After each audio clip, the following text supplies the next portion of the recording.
There's Simbas inside the box. Goal for the Democratic Republic of the Congo. La fête a bel et bien commencé sur le sol de Samuel Eto'o depuis le 16 du mois en cours. 16 nations reparties dans 4 groupes de 4 dans un combat farouche où seuls 2 survivants sortiront de ces différents groupes pour poursuivre l'aventure.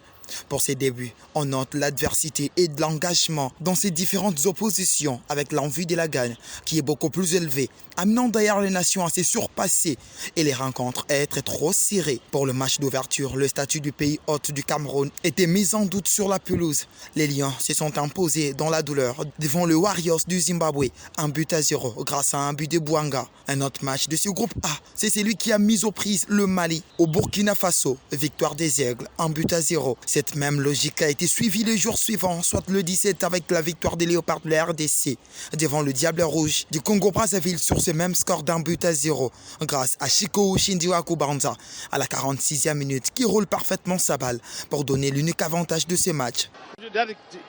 There's Simbas inside the box. Goal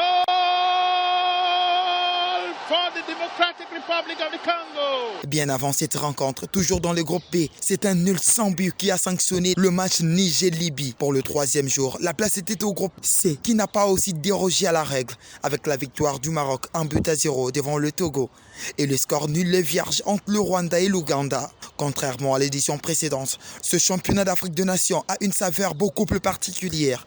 Elle n'est pas prolifique en but, car après 6 matchs de la première journée, aucune rencontre s'est soldée avec 2 buts marqués. Aucune équipe n'a réussi une telle performance.